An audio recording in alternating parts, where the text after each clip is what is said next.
ආයුබෝවන් අපේ සිංහල සංස්කෘතිය හදගස්ම බදු ජාතක කතාවල පරිණාමය ගැන මේ අපූර්ව විවරණයට එකතු වෙන්න.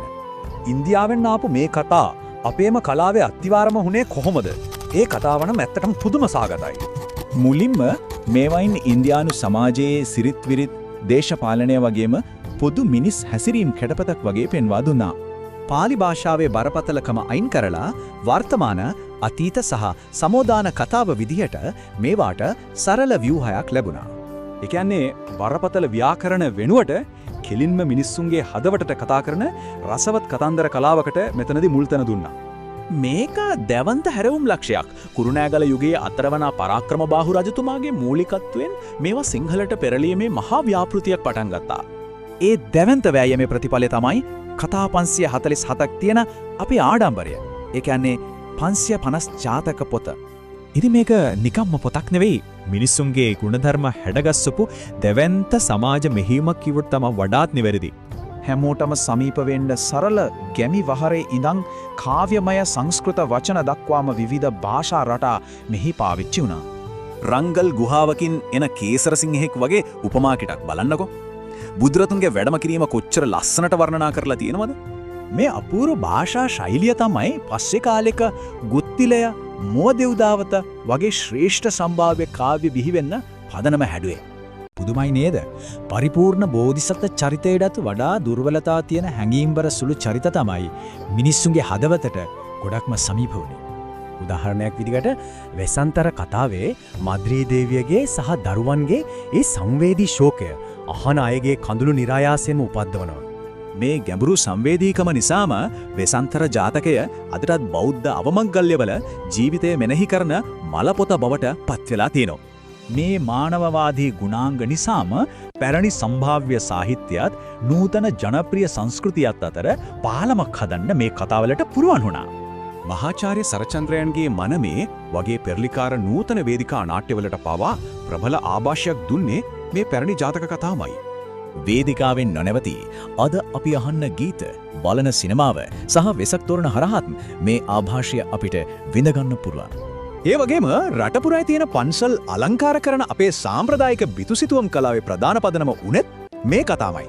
කාලය පන්තිය නොබලා අපිට අඛණ්ඩ මනෝවිද්‍යාත්මක සහ සදාචාරාත්මක මඟ පෙන්වීමක් දෙන මේවා ඇත්තටම විශිෂ්ට සර්වකාලීන සාහිත්‍යයක් කිව්වත් හරි. එහෙනම් සමාජය වේගෙන් වෙනස් වෙන අද කාලේ මේ සර්වකාලීන කතා අපේ මීළඟ කලා පරම්පරාව කොහොම හැඩගස්වයිද?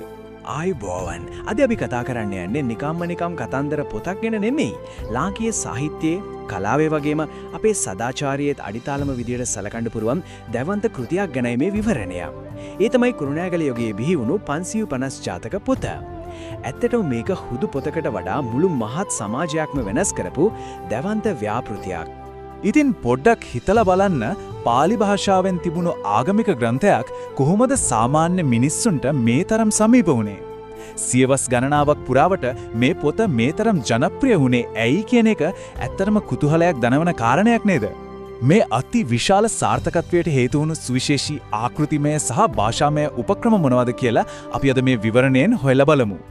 මුලින්ම අපි යමු කුරුණෑගල යුගයට. මේ දැවන්ත කර්තව්‍යයේ ඓතිහාසික ආරම්භය සිද්ධ වෙන්නේ එතනින්. ජාතක කතාවල පරිණාමය දිහා බැලුවොත් ඒක හරිම රසවත් ගමනක්. ආරම්භයේදී මේවා තිබුණේ ජාතක පාළි විදිහට. ඒ කියන්නේ ගාථා විදිහට විතරයි. ඊට පස්සේ මිහිඳු මහරහතන් වහන්සේගේ කාලයේදී මේක සිංහල අටුවාවක් බවට පත්වෙනවා. කාලයක් යද්දී බුද්ධඝෝෂ හාමුදුරුවෝ මේක පාලි ජාතකට්ට කතාව විදිහට පරිවර්තනය කරනවා. ඔර ඔක්කොම පහු කරගෙන ඇවිත් 14 වෙනි සියවසේ කුරුණෑගල යුගයේදී තමයි අපි මේ කතා කරන දැවැන්ත 550 ජාතක පොත හැදෙන්නේ. හැබැයි මතක තියාගන්න මේක එක පුද්ගලයෙක් තනියම කරපු දෙයක් නෙමෙයි. මේ දැවන්ත වැඩේට 4 වන පණ්ඩිත පරාක්‍රමබාහු රජතුමාගෙන් පූර්ණ රාජ්‍ය අනුග්‍රහය ලැබෙනවා. ඒ වගේම වීරසිංහ පතිරාජ කියන ඇමතිවරයා තමයි මේකට මූලිකත්වය ගන්නෙ. මේ වැඩේට උපදෙස් දෙන්නේ සුලී රටෙන් වැඩම කරපු භාෂා විශාරද මහා තෙරණමක්. ඉතින් ඒ හාමුදුරන්ගේ මූලිකත්වයෙන් හැදුණු දක්ෂ විද්වත් මණ්ඩලයක් තමයි මේ මහා කාර්යය එකතු වෙලා සම්පාදනය කරන්නේ.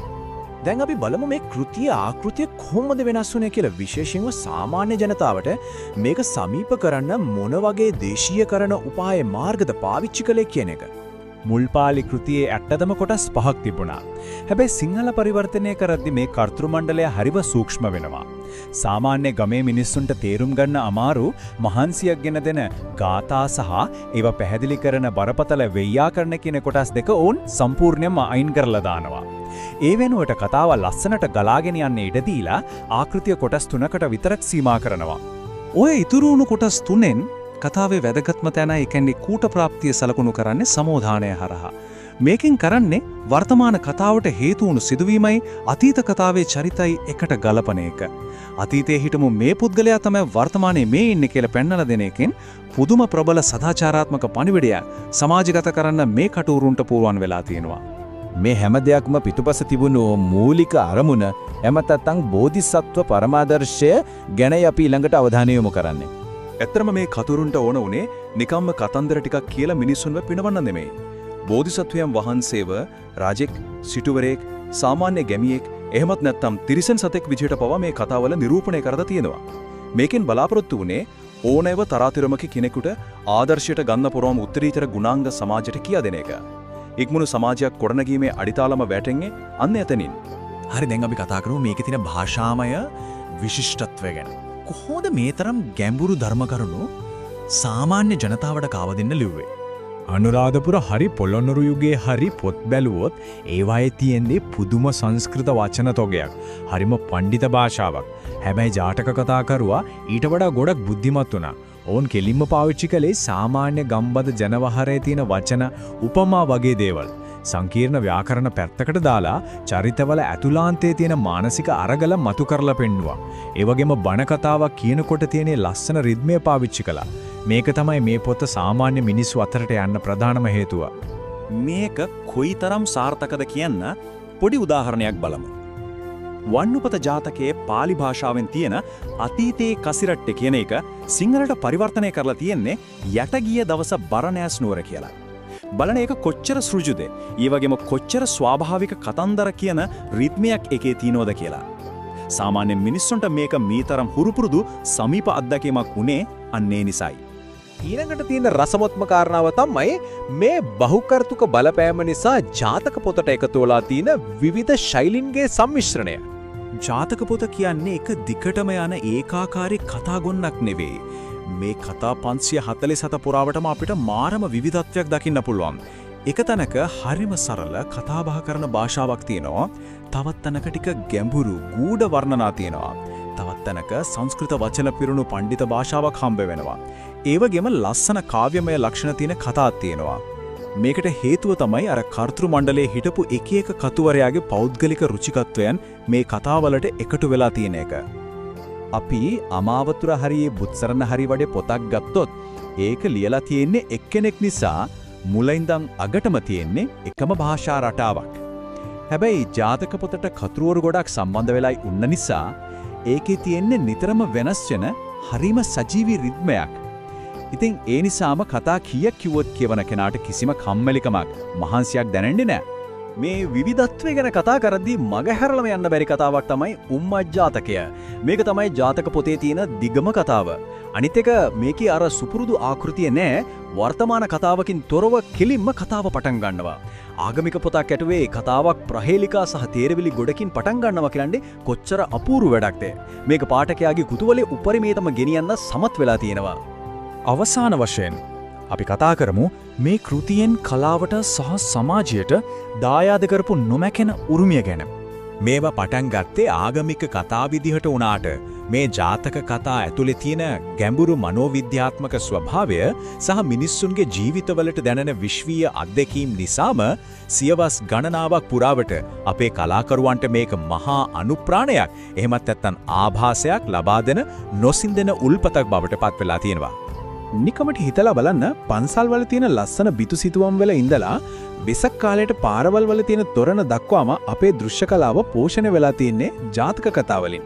ඒ විතරක් නෙමෙයි සඳකින්ද්‍රු, වෙස්සන්තර වගේ ජනප්‍රිය ගීත, නාඩගම්, කෝලම් සහ නූතන වේදිකා නාට්‍ය දක්වාම මේ කතා වලින් ලැබුණු ආభాසය අදටත් අපිට හොඳටම දකින්න පුළුවන්. මේකට දෙන්න පුළුවන් හොඳම උදාහරණය තමයි මහාචාර්ය එදිරිවීර සරච්චන්ද්‍රයන්ගේ මනමේ නාටකය. චුල්ලදනුද්දර ජාතකයේ පදනම් කරගෙන ඒ පැරණි කතා සැකිල්ලට නූතන මනෝවිද්‍යාත්මක ගැඹුරක් එකතු කරලා තමයි මනමේ හෙදෙන්නේ. මානව සම්බන්ධතාවල තියෙන සංකීර්ණත්වය පෙන්눔 කරන්න නූතන කලාකරුවන් ජාතක පොත පාවිච්චි කළේ කොහොමද කියන්න මෙට කදිම නිදර්ශනයක්. ඉතින් මේ විවරණය අවසන් කරන්න කලින් අපි පොට්ටක් හිතල බලමු මේ ගැන. 14වෙනි සියවසේ කඩපු මේ පරිවර්තනයකට පුළුවන් වුණා නම් නිවැරදි දේශීයකරණ උපක්‍රම හරහා සියවස් ගණනාවක කලාව සහ සදාචාරය හැඩගස්වන්න අද අපිල තියෙන මේ දියුණු sannivedana මෙවලම් පාවිච්චි කරලා ධනාත්මක සමාජ වෙනසක් ඇති කරන්න ඒ වගේම උපාය මාර්ග පාවිච්චි කරන්න බැරිද? මේක ඇත්තටම අපි හැමෝම හිතලා බලන්න ඕන ප්‍රශ්නයක්. එහෙනම් මේ වගේම තවත් හරවත් විවරණයකින් අපි නැවත හමුවෙමු. මිතුරනි මේ වගේ වැදගත් තොරතුරු දිගටම දැනගන්න අපේ channel එක දැන්ම subscribe කරන්න. වීඩියෝට like එකක් දාලා ඔයාලගේ අදහස් comment කරන්න.